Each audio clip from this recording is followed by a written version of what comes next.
waking up to the fact that something has to be done. Right. And it's at a critical time. So I don't have to broadcast that. Mm-hmm. Mm-hmm. I just have to facilitate it. Right.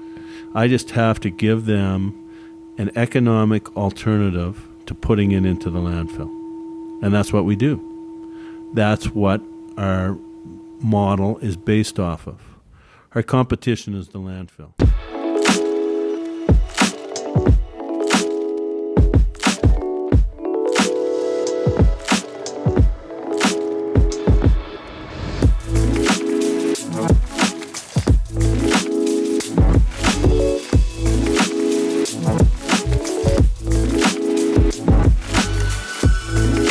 Welcome to episode number 16 of the Rose Bros podcast, where the idea is to share the insights from other entrepreneurs, athletes, and cool people in general. This episode, we are joined by Mike Rutherford, president and co-founder of Rundle Eco Services, a company focused on eco-capitalism and environmental social governance, or ESG for short. Founded in late 2017, Rundle collects and recycles large volumes of post-industrial plastic used in the oil and gas industry. Since inception, Rundle has been on over 150 locations throughout Western Canada and have successfully recycled close to 1 million pounds of 100% harvested plastic, thus saving it from the landfill. Mike is a native Nova Scotian who is a veteran in the oil and gas business with almost 40 years of experience. Mike's unconventional career started with a large multinational oil company before he moved on to Canadian Independent, gaining a variety of experience in administration and analytics. Mike then made the switch to the oil and gas service side as a partner of Nusco Manufacturing and Supply, and was a co-founder of Titan Drilling and Fenway Exploration. He's an experienced private equity executive with a hands-on approach and a skill set ranging from the boardroom to the field. It was a great episode as we talked about the origins of Rundle, recycling plastic and actually making a profit, environmental social governance, and a lot more.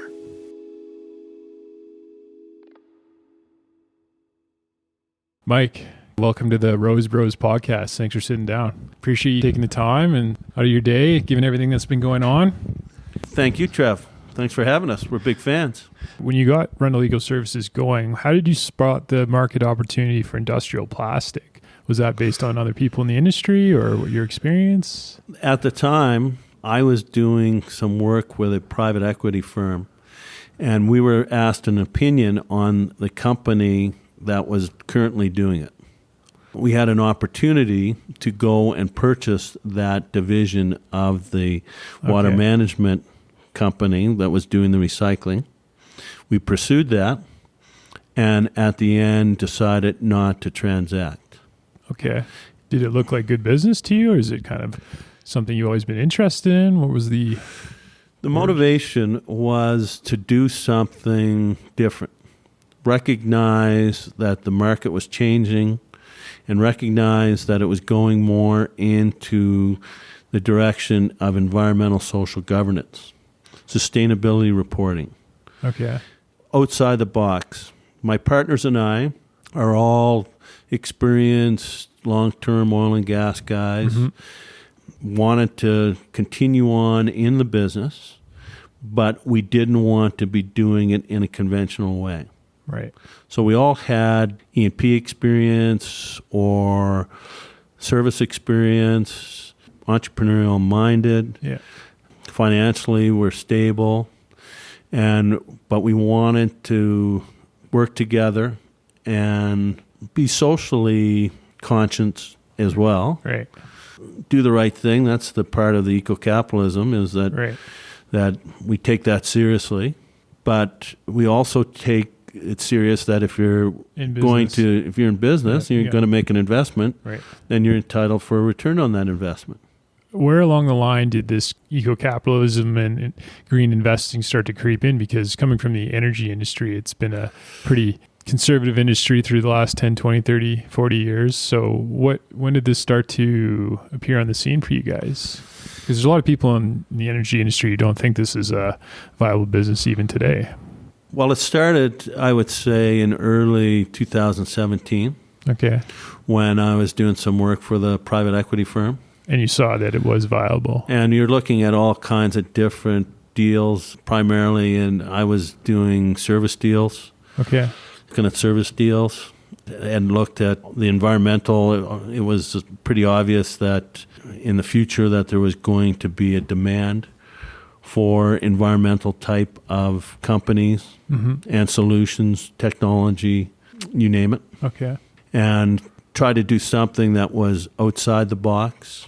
Tried to look at the low-hanging fruit, large volumes of plastic. Just stuck out for you guys. Stuck out, talking millions of pounds that we could save from the landfill.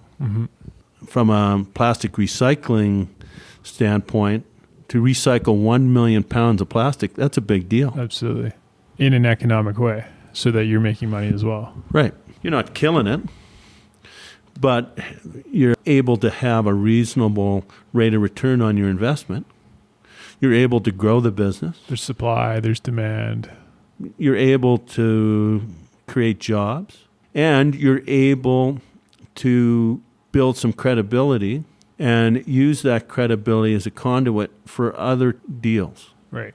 We weren't in this business primarily just to be recycling liner plastic. We wanted to prove the theory. And once the theory is proven, that hopefully would open the door for other potential deals to look at. Have you seen much else out there? Lately, yes. Before the new reality hit, Okay. deals that were not plastic related. So as an example, I was looking at a deal that was capturing carbon from HVAC units in hospitals and hotels, and they were able to convert the CO2 captured from the HVAC into soap, and then turn around and integrate that into the operations of the hotel and the hospital. Very or cool. sell it online. Yeah. Be a good product for Rose Bros. Yeah, it would. Being online quite a bit, yeah. With a history and involvement in the oil and gas industry, a successful business owner and entrepreneur, you've seen a lot of success in business. You've made profits from a lot of your businesses. Do you think it is possible to make a profit in this style of business? Absolutely. It's all about creativity and ESG. ESG and eco-capitalism connected. How they're connected is how you prove ESG, how you can tie your ESG to a financial statement. And that's what we've proved in Rundle, that you can recycle plastic, large volumes, and you can show it to a potential investor or another potential maybe consolidation of like-minded companies that you are making a profit. And in order to survive, it's all about money. You have to pay your bills. Yeah, you have to keep the lights on. Yeah. In order to grow, you have to show a profit. Compared to your other businesses in the past, what kind of margins have you seen in recycling plastic? Is it comparable? Is it better, worse? It's lower at different matrix. It's more static, meaning that it is more of a volume, higher volume. It's more unpredictable. It's tougher to manage. The market is small. The type of business is new. Not everybody wants to accept that there's customers that still are old school and feel more comfortable putting material in landfill. They don't want to take a chance. They just are comfortable in their current procedures. So how do you outline to people that this is an issue, recycling plastic is a problem, and that this is a viable solution? I don't really have to tell people it's a problem. The world and the media is telling the customers that recycling plastic is an issue. The topic is extremely hot. A lot of media coverage, and perhaps the job's being done for you. Yeah, and a lot of good and bad pictures and the on social media, the exposure of what's going on in the oceans and the whales and with the plastic and dying from plastic. And people are waking up to the fact that something has to be done. Right. And it's at a critical time. So I don't have to broadcast that. I just have to facilitate it. Right. I just have to give them an economic alternative to putting it into the landfill. And that's what we do.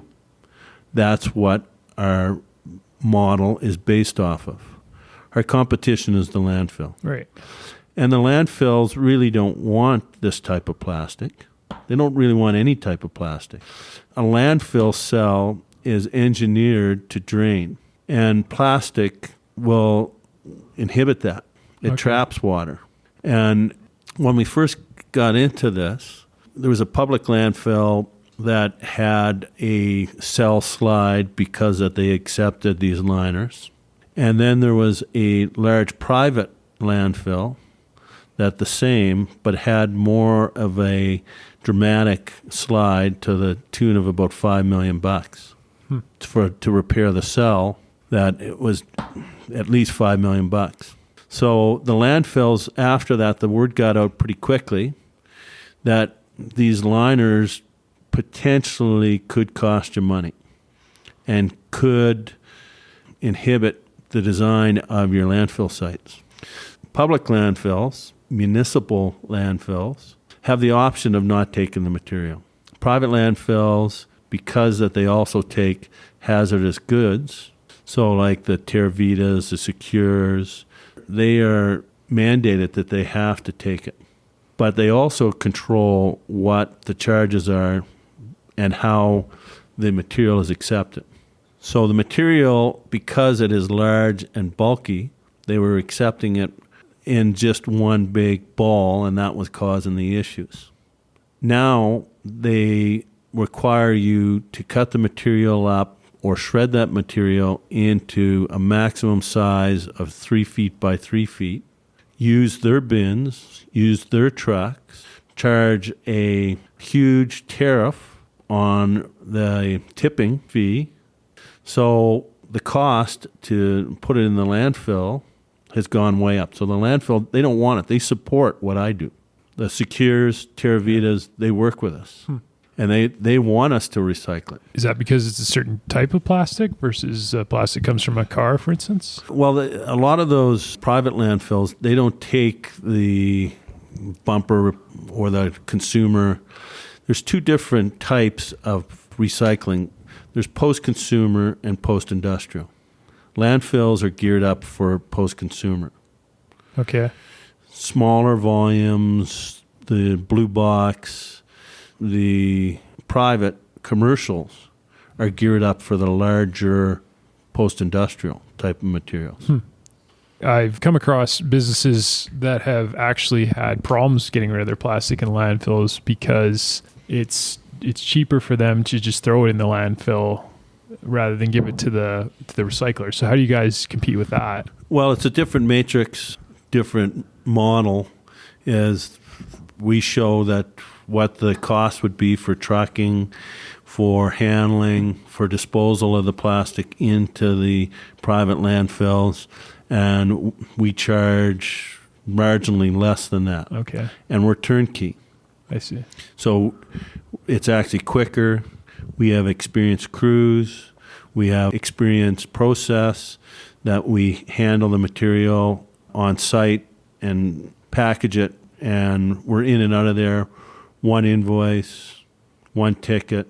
And it's not only plastic, that the nature of the industry or the nature of the design of a C-ring is that the plastic cannot sit on the ground. That there's a layer of geotextile, like a landscaping cloth, between the ground and the plastic. So we also come in and collect that geotextile.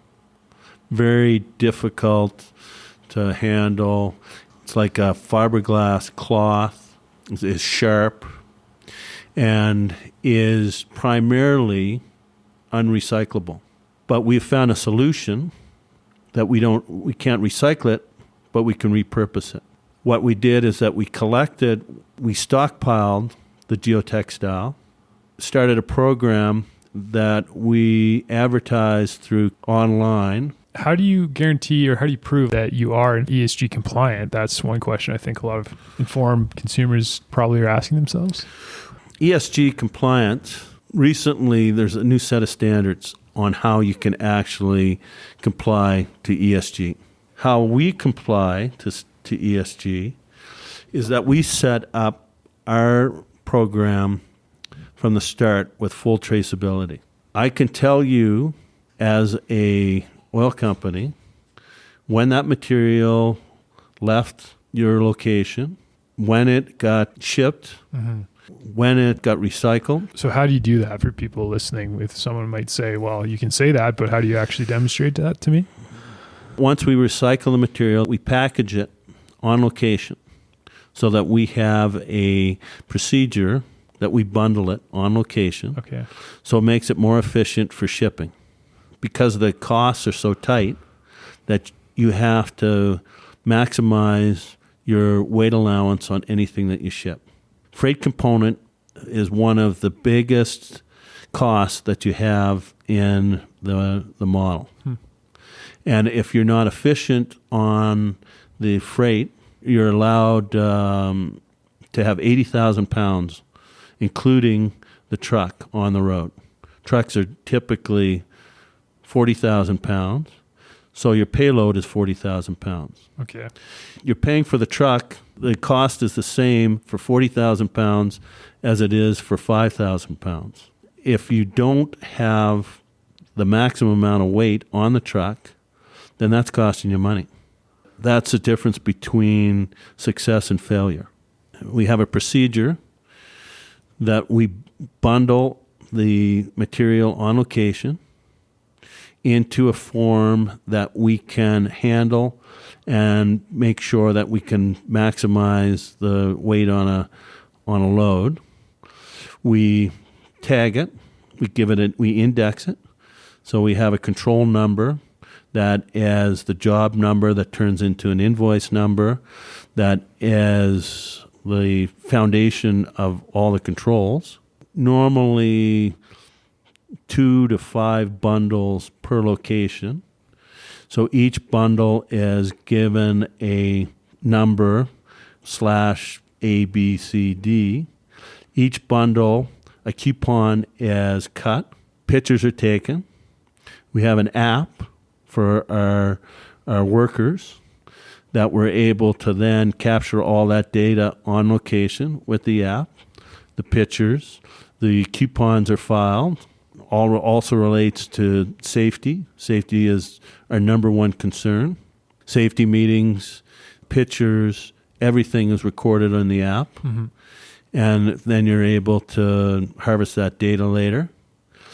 Once it goes from location, it goes into our holding yards in either Edson or Grand Prairie. When the time is right, then we ship to our recyclers in the U.S., and the reason that we ship to the U.S. is we tried recycling this material ourselves. The biggest bottleneck in recycling plastic is contaminants, is dealing with the contaminants. And in order to get the top price for the plastic or the material, it has to be free of the contaminants, whether it be mineral contaminant or whether it be a hydrocarbon. That the market, the first question is how clean is it? Yeah, for sure. So we spent a lot of time, a lot of trial and error, a lot of money on cleaning this material ourselves. And if you're going to clean a material and clean something, then water is involved, soap and water is involved in getting the contaminants off. The majority of the contaminants, like 97% of the contaminants, are mineral contaminants. This material is used primarily in freshwater storage. It's just getting the mud and the dust and the dirt off the material before you're able to send it to the processor and then have him further process it and then before it goes into the market. Or sell it right directly to those processors. Has to be clean. So we had a lot of trial and error on how to clean this ourselves, spent a lot of money on it, and realized at the end of the day that if we're going to be compliant on ESG and be fully environmental compliant, that we must do something with that water that we're using to clean the material. That is where the big cost would come in. Fortunately, we found a recycler in the U.S. that has a waterless wash system, and it is approved by the U.S. EPA. Cool. So they're able to then provide us with that EPA certification. By law in the U.S., that any of the plastic that's being recycled has to go through the EPA. Larger volume post-industrial plastic like what we're dealing with. That's why that we're shipping it into the U.S. I see. Because we want it to be closed loop on from the environmental. And coincidentally, that also works on the economics. Cheaper to send it down there than build the facility yourself? Well, not just build the facility, but everything to go along with it. So the time, the freight, all the other determining dynamics in the procedure, plus what the market is. So they handle the material. They find the market for it. So they pay us up front. We just have to get it to them. Do they have problems dealing with virgin resin right now since the cost of oil's gone down and what? I've talked to them about that, but the market that they have, they seem to be stable with their feedstock into the markets. And any idea why? This material, because they're dealing a lot in this type of linear low-density polyethylene, that market right now is hot. The reason why it's hot is because it's just the flavor of the day, that things that are being manufactured require this type of homogeneous material to be part of the blend. And they can't get it virgin? Well, they can get it virgin, but right now the recycled LLDPE is cheaper than the virgin. Oh, I see. And it's not only that it's cheaper, but it also fits the purpose better. The liner isn't 100% LLDPE. It's got other things in it. It's a blend of material. But for the end user, the recycled blend works for them better than what the virgin resin would be. Oh, I see. What would be an example of a product made with this type of plastic, like a Dixie cup? This material, a good example of it, would be got a very low melt index. Okay. So it takes a fair bit of energy to get it to flow, but on the positive side, then it's really good in heat and sunlight. So like umbrella? Plastic umbrella or something? No, landscape material. Oh, okay. So landscape edging. Cool. Those big rolls of landscape edging that you see in Home Depot. Oh, okay. So it's pliable, it's easy to work with, and it's not going to be affected by UV. I see. One market that we went after originally was sheathing for electrical wire, tech cable, larger diameter tech cable. Okay. That because that it has a low melt index, then it's good with heat. So any heat that would be generated from electrical cable, it could handle. So demand for the product is not the problem then? Today, not a problem. When we first started to process the material, totally opposite. Couldn't give the stuff away. So it changed. When we first started processing this material, the hot commodity was the high-density polyethylene, not the low-density. Okay. And it seems to have switched. And which is good for you guys. Yeah. Or would you just find another type of plastic? Does it matter? We've looked at other lines of plastic. There's only really one, right now for us, there's only one plastic that's used in the oil patch in large volumes, and that's a linear low density. And that's your source, that's your supply. That's a supply. Okay. There's other potential plastics that we've dabbled in, is the high density polyethylene, which is pipes and that type of stuff. Okay. What about car bumpers and stuff like that? Have you ever gone into that? We looked at that, worked with the guys that were doing that. And why not interested, not economic? Not enough volume. Okay. So that is the appealing thing about the liners, is that you're collecting large volumes as far as weight goes in each job. Where on a car bumper, it would take hundreds of cars to make up the same volume of weight as it would be for one liner. I see. How about other suppliers? Have you looked in outside of the energy industry, construction? Not really. We've concentrated more on the energy stuff because it takes a lot of time to get the message out there, and hopefully we'll be successful doing that with this podcast. Hey everyone, thanks for listening. Hopefully you enjoyed the show. If you liked what you heard, head over to rosebros.ca where we will have upcoming episodes. You can also find our coffee and chocolate there, where we plant one tree for every bag or bar sold through our partnership with One Tree Planted, a non-for-profit organization focused on global reforestation. Otherwise, until next time, happy coffee drinking.